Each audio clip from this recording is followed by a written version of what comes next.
Udlum lived with her mother, Rakvib, who was the leader of their settlement. The house that was dug into the cliff didn't look like much from the outside, but inside it was a comfortable and modern, by Confederation standards, not mine, structure, with much of the same tech I'd come to expect from other places on the station. The only real difference was that it was much hotter and drier inside than I liked. The guest rooms had thermostats that allowed me to lower the temperature, all the way down to about 80 degrees. We bathed, changed our clothes, and sat down to a meal with Udlam and her family. While they did have access to most Confederation technology, they didn't seem to have a food generation unit, which I understood to be large and energy-consuming. After asking us our preferences, they served me, the Rarls, and the other humans an assortment of roasted tubers and a stew made from mushrooms, beans, and cacti. Steve joined the family in eating a bowl full of hard-shelled things that looked like four-legged grasshoppers, though each one was about as big as my fist. I'd seen Steve eat living things, of course, many times, but they were always just synthesized protein that our nanite implants made to appear to be alive. This time he was actually putting living things in his mouth and chewing on them. They're not sentient, are they? I asked. There is some debate about that, Rakvib said. Then she and her daughter burst out laughing. Okay, what's your story? Udlam said after a few minutes. Why are you looking for the hidden fortress? I'd like to know you a little bit more before you vanish forever, never to be heard from again. I'm afraid we can't discuss that, the colonel said. It might put us or you in danger. I can only tell you that it's a matter of great importance. That's what they all say. Who says that? I asked. I thought Confederation citizens can't enter the Forbidden Zone. They say that too, but a few find their way around that limitation. I'm not sure how exactly. I think they have to undergo some kind of genetic treatment that's both expensive and illegal. It's worth it to some, though. Just a few months ago, we had a visitor at this very table, the first one to come looking for the hidden fortress in years. This being was muscular and hairy, with tusks growing out of its face. It sounds like Urch, Charles said. He's not the only one of his species, I said. Besides, if he never returns, how did we see him recently? It does seem awfully suspicious that one of the visitors to this area should be a being who wanted us to come here, Charles said. Is whatever you have in mind worth risking your life? Udlam asked, looking at Steve as she spake. I got the feeling that she thought he was kinda cute too, for an alien. I wish we didn't have to, love, Steve said. But that's the situation we find ourselves in. Some right nasty people are looking to get rid of us because we know what they're up to. We're running for our lives, I'll tell you that much. We've been told that the hidden fortress is the only place we can go to escape to get safety. Why not just take a ship from the surface spaceport? I don't want to get into the specifics, the colonel said, but the people who are looking to stop us control the spaceport and the ship circling it. Not the main one, Udlam said, like we were utterly clueless. The old one, here in the Forbidden Zone. There was a moment of silence, in which we all looked at one another. There's an abandoned spaceport on the far side of the desert, Rakvib explained. This area used to be much more populous, but an environmental glitch caused the desert to creep in. The station engineers were able to arrest the spread, but it turned out to be more environmentally stable to simply move the core of the city further away than try to reclaim the desert. What kind of ships are we talking about? I asked. They're outdated models, to be sure, probably at least 500 years old, but the technology hasn't changed all that much. They're less streamlined, a little slower than the new ships, but they work, and they're safe. We have crews that maintain them, and we take them out for test runs once in a while. It's not a lot of work, and it would be a shame to let them simply fall apart. Are you telling me that we can leave? Volonic asked. We could abandon this ridiculous and dangerous quest and simply go home. It's what I'd recommend, Rackfib said. Hoodlum can take you there tomorrow. It's about 5 hours by worm. Spaceport! Cried Minty from outside. Visiting the ships! Big ships! Rumbling! Minty likes the way the ground vibrates when the engines fire up, Hoodlum explained indulgently. Things seemed to be slipping away from me. Of course I liked the idea of escaping from this desert and avoiding danger, and I liked the idea of getting everyone home safely, but I'd promised Dr. Roop I'd help find the hidden fortress. I wanted to keep that promise I'd made. The promise I'd made to a great being and a good friend. He had died to protect me, and there was no way I could simply give up on him because an easier option had suddenly appeared. Even if keeping faith with Dr. Roop were not enough of a motivation, protecting my home planet would be. I couldn't let Junit turn a blind eye to the Fadig threat, assuming he wasn't cooperating with the Fads. Dr. Roop had said failing to complete this mission meant that the Confederation and Earth would fall within 10 years. It was foolish and short-sighted to take the easy way out. Ships we can take back home? Colonel Rage said with a grin. I like the sound of this. It could be exactly what we've been hoping for. I don't know, Alice said. Gleewixix wanted us to find the hidden fortress. And so did Dr. Roop. I was grateful to her for saying this, so I didn't have to be the one to bring it up. I hated being the only cheerleader for the Hidden Fortress expedition. Alice smiled at me, and I understood she had been deliberately bailing me out. That is true, Charles agreed, and I respected both of those beings. But I am a little reluctant to go in search of a place from which no one ever returns, especially if there is another way to leave the station. A lot of bad people don't want us to find the hidden fortress, Alice continued. That's hard to ignore. That gunk-filled balloon may be less stupid than the others, Smelly observed. I respect a being, however unevolved, who stands up for what it believes. Alice had let them know I wasn't the only one who wanted to see this through, but now it was time to give her some support. We've come this far, I reminded them. I don't want to walk away from an opportunity to make a real difference. Besides, Dr. Roop assured us that there would be ships we could use once we got to the hidden fortress.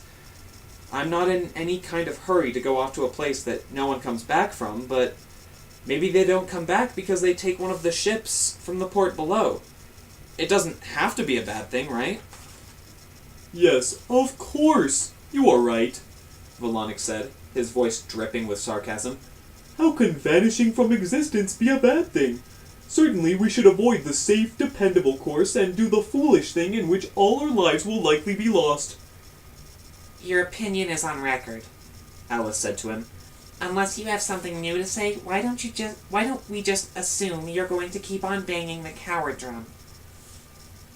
Well, muttered Tamrat, isn't Zeke lucky to have you on his side? I guess he is, Alice snapped. Considering you're not. Tamrat slammed the palm of her hand down on the table and stood up. Her ears were back against the side of her head and her whiskers twitched. Those were never good signs. I think you need to remember your place, young female monkey of a particularly unattractive species. Please sit down, young lady, the colonel said, his voice calm but authoritative. We can argue in private, not among our hosts. Tamrat sighed, then smoothed back her hair. You're right. I'm sorry. She said this in the unmistakable tone of someone who wasn't even a little bit sorry. She sat down and scowled at Alice. Since we arrived, we've been after a safe way off the station, the colonel said to the group in general, though I knew he was talking to me. I nodded. Colonel Rage was a no-nonsense sort of guy who took seriously his responsibility to keep us safe, so I couldn't count on his support. And Volonic was off the table, but I thought I could persuade the others. I didn't want to force the point, though. we were friends, and all the crazy stuff we had done together had been because doing crazy stuff was the right call. I simply had to help them see that this too was the right call. You all know my arguments for looking for the hidden fortress, I said. You guys know who wanted us to take on this mission, and you know the dangers if we don't. So I'm done making my case. You tell me what you want to do. Mi-sun groaned. She leaned forward with her forehead pressed to her palm. Zeke, I hear you, but we've been through enough. It's not our fight. It wasn't Nyana's fight either, and she's dead. I know how much Dr. Roop meant to you, but he was wrong to ask you to do this. Until we wake up one day, I said, and the Fads have conquered Earth. If we're going to rebel, isn't it better to rebel against the Confederation than the Fads? You did say you were done making your case, Volonic told me. If I am not allowed to repeat my position, I don't see why you should be. Because my position isn't selfish, I snapped. That's why. Zeke's not wrong, the Colonel said. If we leave, we may be setting our world up for disaster down the line. And there's no guarantee that anyone else will be able to do what we don't. What we need is technology that we can reverse engineer. If we can do that with one of these ships, that's good enough for me. If we can get home safely, and we get a ship we can use as a basis for building more of the same, I'd say mission accomplished. Those are wise words from the old man with one eye, Volonic said. I cannot even understand why this is a debate. I turned to him. Weren't you asked to keep quiet? Besides, you don't get a vote. That is unkind, brother, Volonic said. Then he pointed to Alice. And if I don't get a vote, then neither does she. I don't need a vote, Alice said. I'm just saying that if it were my friends who had been murdered, I'd want to get back at the people who killed them. I respect your gumption, the Colonel said, but we're already going home without one 13-year-old girl. I'm the one who's going to have to tell her parents, and I don't want to have to do that more than once. I looked at Mi-sun. You're as fearless as anyone I know, I told her. I appreciate you saying that, she said, refusing to meet my eyes. But I think you also know I'm practical. This fight over the software, that's not ours. Anyhow, it feels wrong. No one is supposed to be able to get here, but it sounds like Urch might have been here himself a few months ago. They haven't told us the truth about everything, and they don't need us the way they said they do.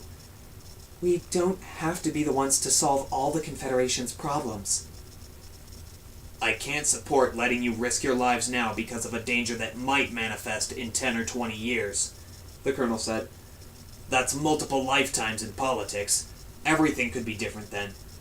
I'm also not going to tell you what to do. You kids have skin in the game, so it's your call.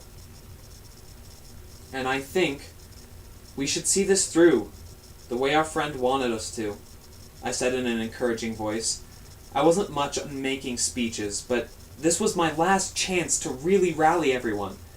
Either I could get them on board, or I would have to walk away from the promise I'd made to Dr. Roop. I think we stand up for the things we care about, the things that matter.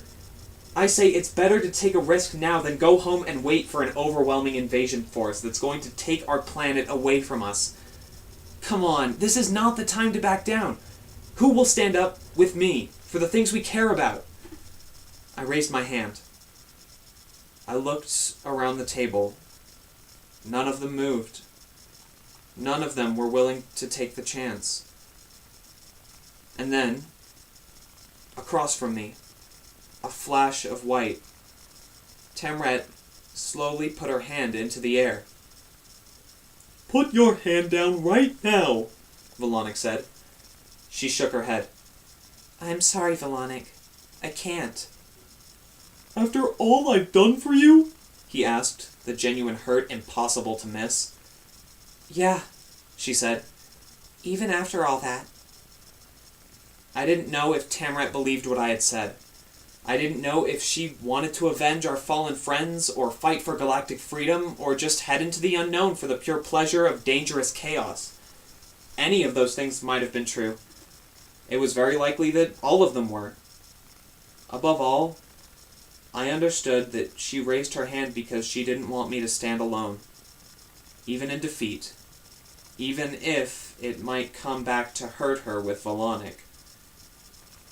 Might as well finish the vote, the colonel said. Who wants to take one of these starships at the spaceport and head for home? Charles and me son raised their hands. And then Steve. What? I shouted. Mate, I want to back you up. And if it were just my scales on the line, you know I'd be there. But this lot, He gestured towards the table. they don't want to risk it. They haven't trained for it. And I'm not even clear on the goals. I can't go on some vague mission to unknown circumstances and put my friends at risk. If one of them were to be killed, I'd be wrecked. He gestured towards Volonic. Except maybe him. I don't believe this, I said, fighting back the frustration. I never thought you'd be the one to chicken out. Steve cocked his head. No doubt the translator was working on the whole chickening out concept. Then he met my gaze. I'm gonna let that pass, because I know this situation is emotional for you. So I'd not only lost, but I'd just called my best friend a coward. This was turning out to be a pretty mediocre evening. We were going to walk away from our obligation to our fallen friends, and turn our backs on looming danger. I needed to do something, but I couldn't think of what. It was one thing to be defeated by your enemies, but another to go down because your friends disagreed with you. The thing was, I didn't think they were wrong. I got their point, and now I felt like I hadn't done a good enough job at making mine. That's it, son, The colonel told me. There's no good or bad here. You've got an honest and honorable disagreement, and I've been around long enough to know that neither side is wrong or right. I'm not going to pretend that some part of me wasn't relieved. I wanted to go home too. I wanted to remember what it was like to feel safe for a little while.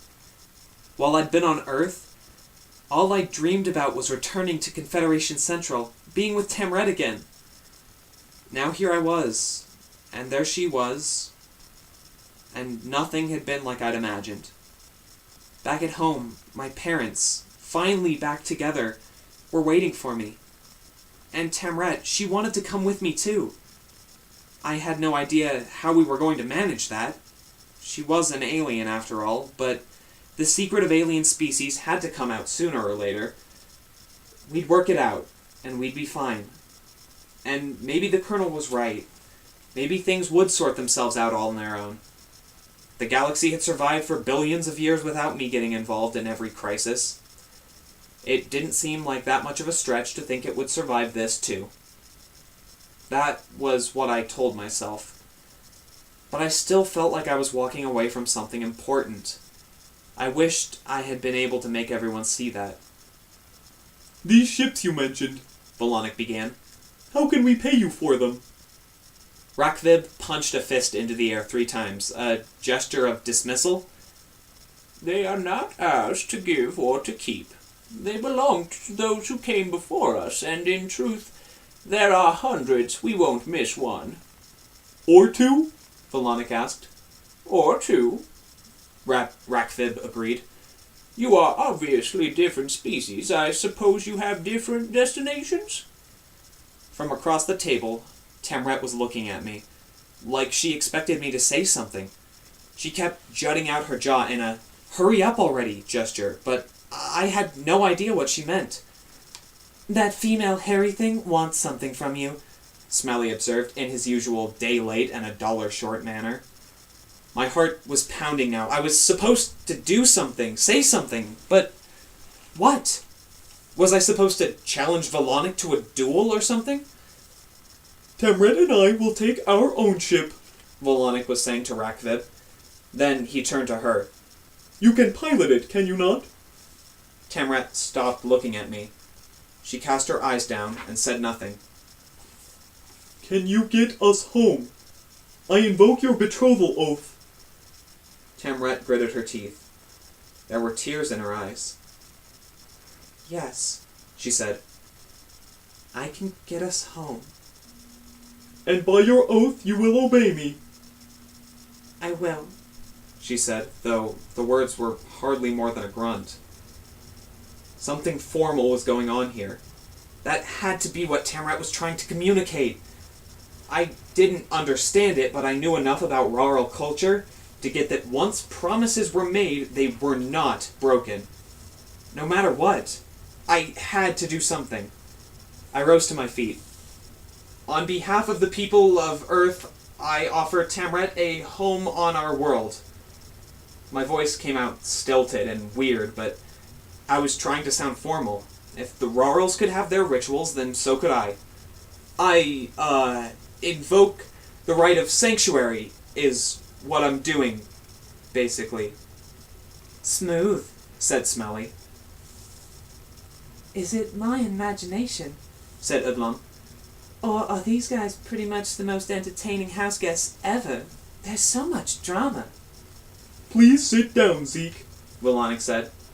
I know you wish to protect Tamret, and as her future husband, I cannot help but be touched by your devotion.